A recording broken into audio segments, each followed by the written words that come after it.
Welcome to Love, Sex, and Marriage. Hey, no. And today we're talking about McDonald's kind of marriage. McDonald's marriage. Purpose of these videos will always be to help people like marriage enough to get married and then stay married. Correct. The reason we started these videos was because we actually had a couple friend that got a divorce and it shook us. Right. I remember the pound cake that I was eating on the day that it happened. Drop the pound cake. I didn't drop it. I'm not going to ever drop any pound cake. And it was good pound cake. It was legitimately good. Like, I'm trying to get this wave game going. Anyway, but it made me feel like, man, evil is no match for good. Right. But good has to be active in order for that statement to be true. That's so correct. This is our form of being active. We come and do these shows every single night. There won't be a night God's will that we won't be on to do our form of work, because if we can help just one person or one couple who was thinking about divorce say, you know what, I think we should talk about this. Right.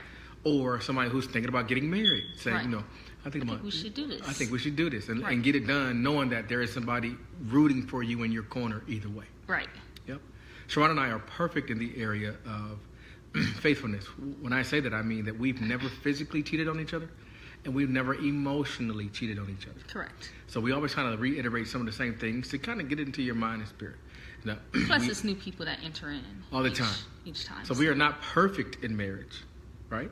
So you don't hear us on here talking about how perfect parents we are, because that's not us. You know what I mean? We're still operating in that area. And then since I lost my job, our finances have been depleting. So we stopped the financial because we feel like, yes, we know how to maintain, but until I get another one or until my season starts, which is right around like 19 days or a little less than 19, then that's when the money starts rolling in. So, you know, that's when we'll probably start doing more of the financial stuff. But right now, we just as broke as you. Buy a shirt. You know what I mean? So we do have these shirts, and they'll be in the description. Yes. So McDonald's marriage, what do you mean when you say that? I mean that a lot of people see the ending result in the product. They see that husband, like, they're like, man, I want a husband like that. You know, a Boris Kojo, or, you know, whoever you admire. And they want so that. We know who you admire. Ain't that something? You know what I mean? So, and, you know, sometimes they don't want to put in the work that's required, or they don't want to wait the time that's required.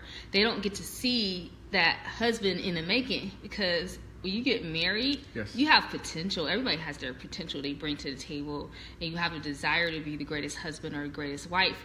But until you actually get into that marriage, you're not complete yet. You're just at the beginning stages. You have to learn how to be a great husband. You have to learn how to be a great wife. And it takes time. Yes, it takes time. Yeah, you have to learn each other. That's how you become a great husband and a great wife. I wouldn't be a great wife if I wasn't married to David Lucas. He has brought the type of wife out that complements him, and vice versa. So that's why you don't really get that ending product until you actually have to be in that marriage. That's why everyone's is going to be different. Right. Yeah. Which is why we don't give absolute advice. We don't say, you know, you should do this. We don't do that. We just try to give you a principle so that you can carry it on to the next phase of wherever you are. But I feel like if I tell you how to live your life, then that makes me responsible if it goes wrong. Right. And I'm not responsible for your marriage, but we're here just to encourage you to keep going. Encourage you, give you some advice. If it works for you, good. If it doesn't, try something else. Yes. But what I was going to say is, I know when we got married, before we got married, you know, I was a decent cook. I thought I was good, you know what I mean? But once I got married, I realized that it wasn't what he needed. And so he would say, you know, maybe try this, or I really didn't like this, or take that out the oven a little sooner. Just like little things that I had to learn to be able to cook for him. Right. So you can be, you know, a great cook, but to him, he's like, you have to learn how to cook for me, because I like things a little differently. Right. And, you know, when he came into the marriage, you know, I'm pretty sure it was different things he had to adjust to, you know, compliment me. You know, he's used to keeping his house a certain way. Right. Now he living with me, and he like, now I gotta do this and I gotta do that. So it's a process. It is some adjustment that you have to do and be willing to do. But if you love that person, it's not a problem. It's not something that you're not willing to do because you want a great outcome, a great marriage. I agree. I think what really does it for us is the movies or TV shows. Like, one of my favorite movies is what's with Lauryn Hill was in it when she was singing. Lauryn Hill and Whoopi Goldberg. Oh, I know. Sister Act. Sister Act. Okay. So they was like cleaning up the building or something. Yeah, it was. Or let's go Fair East Side. Fair East Side. Remember that song? Lean on Me. Lean on Me. That's what it's called, right? So what they were showing is they were showing the school building slowly getting cleaned up. You feel me? Right. Hey Bill. Morning. Say, how you doing? So they were showing the school building getting cleaned up, but you really didn't get to see people actually going to get the paint. You didn't see them going to get the rollers. You didn't see them the arguments about having people actually who gonna paint today. Like, you didn't get to see that. All you got to saw was the end result. Right. And TV is good at giving you the end result. Yeah, they hurrying on up too. It doesn't always give you the work that's involved, and that's not their job. They don't have enough time to show you the time sometimes. Right. So, to show you the grit, time. I have to sit down. I have to make sure that, like my son, he touches his wife. He touches teacher's butt the other day. He smacked her in the butt. Bow. You feel me? So yeah, as a grown person, after I get mad, it's hilarious. But hey, mommy. But as a person who feel like I am responsible for you, that's not funny.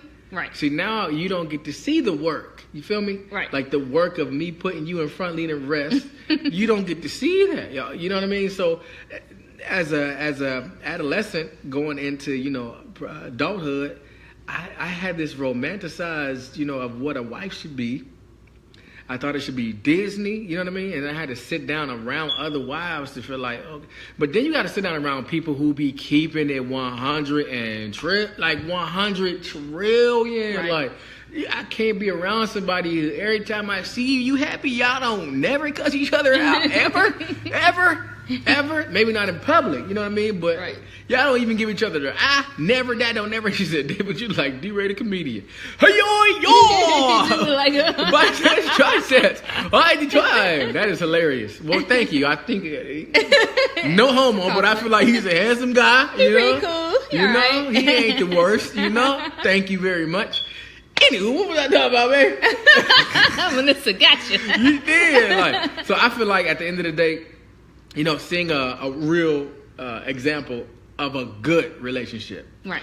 We've all seen bad examples of relationships. People who hitting on each other, people who don't. I mean, I know men right at this moment is like legit cheating on their babe. I'm talking about like almost like this is flagrant. This is you live with this babe? Are you sure?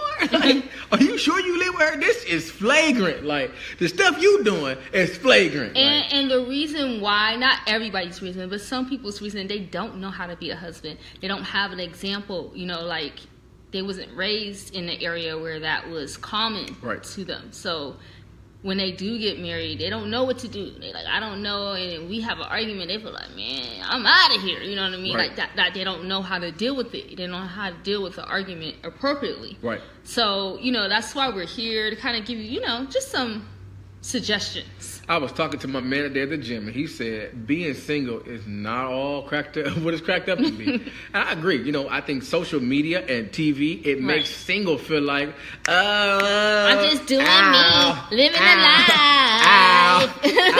That's not how it be, though. Hey, I was super lonely. It was out after here. You come back from living a life. It was out here dry in these streets. Like, yes. It was tidy cat litter dry. Let me get that tidy cat litter. It was baking soda in your mouth dry. It was horribly dry out here. Like, it don't be like that. You feel me? Even if you like are super, it don't be like that. Right. Like, the truth of the matter is, it be dry out here. Right. Like, for real. She said, Vanessa says, I learned from you guys what emotional cheating is. Thank you. I learned a lot from you too. We appreciate you, Yes, that's why we're here. And I always tell people, please comment below if you got any suggestions, anything you want us to talk about. We'll do our research and bring that to the discussion, because that's what we're here for. We're here to help you guys. Not so much I mean, we're learning from this experience, definitely. Yes, this is helping our marriage. Right, but we like to hear from you guys because that's how we really get to help. Yes, and we also say words like dick, pussy, cock, and balls. And the reason we say that is because if you don't like those words, you typically leave, right? And then when you leave, it gives somebody else who was afraid that when they saw your name pop up, they was afraid to ask a question. And now that you gone, they feel like, okay, I can ask. So we always say dick, pussy, cock, and balls. And it always ain't in order because we want people to be, we want those people who are not afraid of those words to ask questions and to stay. And if you don't want to put it below, you can inbox either me or David. It happens all the time. That's where we get a lot of our ideas from. People be like, this is how I really feel on the inside. Like, you know what I mean? It's a great time for me because we are looking to get married. Oh my God, I'm going to bring a Keurig. I don't know if y'all know what that is, but I'm going to bring a Keurig. I don't even have a Keurig, but I will give you a Keurig, like, for real. Like, that's so exciting. It is, legit. And then Smitty's a good man. Oh, yeah. And you are a good woman. And the fact that you guys are exploring it, it'll happen. It just waited time. Now, I will say this: McDonald's marriage, like a finished product. I know a lot of girls, like if you see them, they're looking at the guy with the biggest muscles at the gym, and they're like attracted to him, right? But they didn't see him when he was skinny, or they didn't see him when he was fat. But they only see him now after years of work, years of eating right. They only see him for the finished product. Then they get all drooling like and then they wonder why they get played. You getting played because you want the finished product. You want the McDonald's. You want the fast food, but you don't want to remake old Gregory over here. Gregory ain't got no muscles yet, but he working on them. We talked about it. I think we laughed about it, but it was so serious about build a man, build a woman. Yeah. We talked about that in the past, and it was funny, but it's the truth. Like, sometimes you have to get someone who, they might not be your finished product yet, but you could build to get your finished product. You know what I mean? Legit. So put into your man. Listen, put into your wife. And this is I'm flustered. I'm always in the marriage conversation. What's up, B?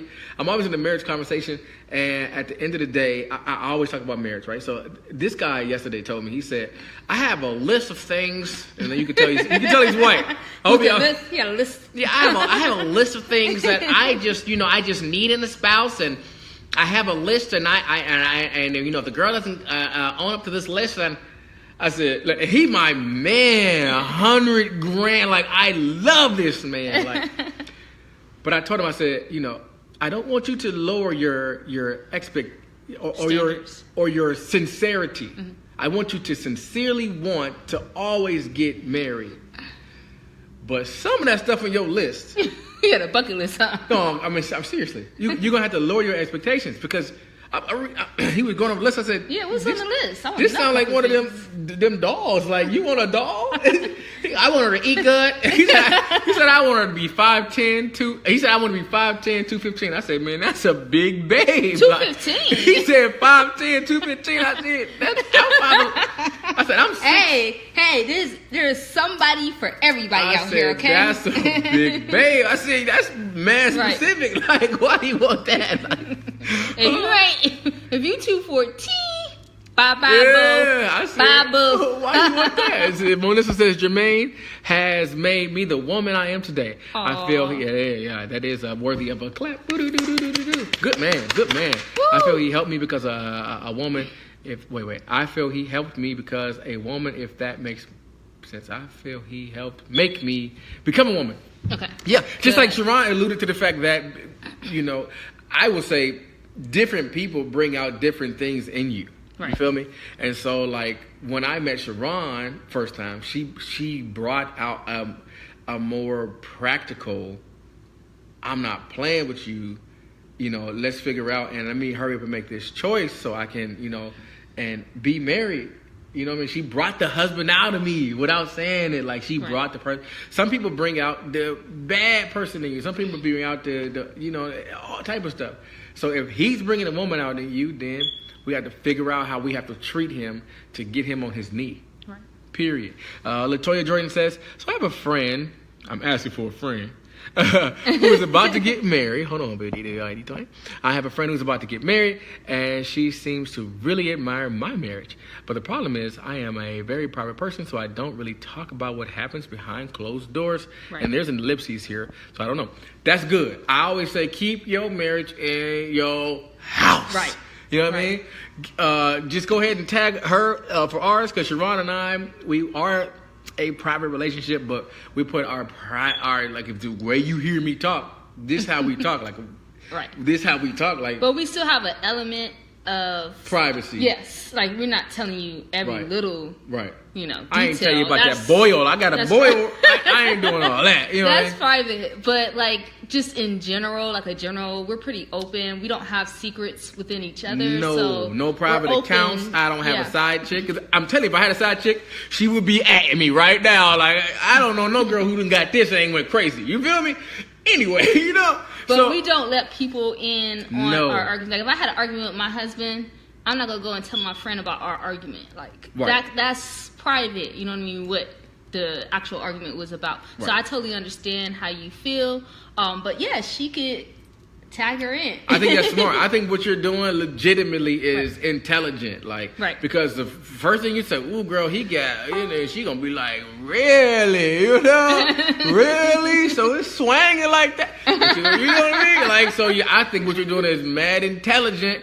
Because or sometimes people have their opinions, and you know, and then that gets out, and it just gets really messy. Right. So yeah, when we were married, and even now, I don't even tell my mom everything. Right. I don't tell his mom. And I had to learn the hard way, because I'm a jokester. You probably pick that up, right? So I told this joke, and my wife doesn't like when I tell it. And I'm telling anyway, you know. So one time we was at dinner. And my grandmother asked, "What did you guys meet?" And I said, "On the corner of Warren and Market, right?"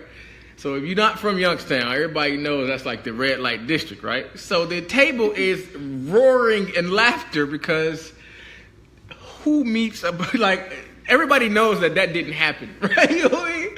And Sharon is over there like super mad, like she like super mad. And I had to start realizing, like, what I think is funny and what these people think is funny is nowhere near funny to Sharon. I mean, nowhere near. Like, she's almost in, like, tears, like.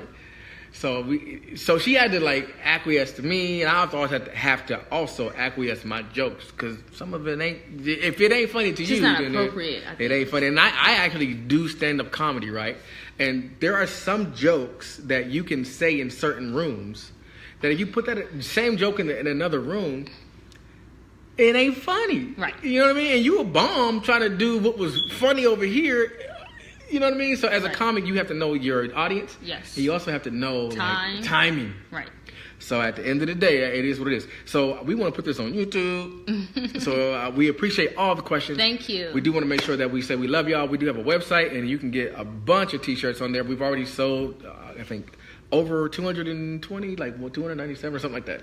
Anyway, so we want you to go in there and grab a shirt, because all the money proceeds of that are actually going to right back into the business. Sharon and I have, even though I don't have an occupation right now until Lucas Long starts up, but she's been temping at her. She's a dental hygienist, so she's been temping. So that's been giving some money in, and but all the proceeds to the shirts, we don't let them do anything for our bills. We pay our own bills. They're going directly back into the business so that we can serve our purpose, which is to help people get married and or stay married. And we want to start doing some retreats and seminars, putting on for married couples as well as singles. And so those things take money, and so a lot of the things, the T-shirts and things that we're selling, we're going to be using towards putting on events and different things. Yes. So definitely support us and love mine. Don't be here liking mine. Love mine. Turn on my notifications. Share. Ask questions. Yes, definitely ask questions. Yes. We appreciate the questions because we're helping, and that's our whole objective on being here. Also, if you want us to talk about any topics, please let us know. You inbox can leave us. It. People do it all the time. Leave it below if you want to. Whatever is comfortable for you. Yes, and evil is no match for good, and so we're doing our work so that evil will not win. Correct. It ain't gonna win. Correct. And we do want to get big. There's a human part of us that wants to get big and wants the marriage purpose to get big. But we do not want to get big without Jesus. Right. Flat, period, point, flat out, blank. Yes. I've been through a situation, and I felt like, man, being famous must really suck. You feel me? Like, give me the money, but you can have the fame. So that's how I feel like, if we do get big, we always want to elicit Jesus' name. Because if we draw his name, then he'll draw all people unto him. And then he's the architect of marriage. Yes. And that's what we really want you to go see. Correct. So if we can inspire you to do that, then that's what we really want to do. So until next time, we do love you. Bye-bye. Bye.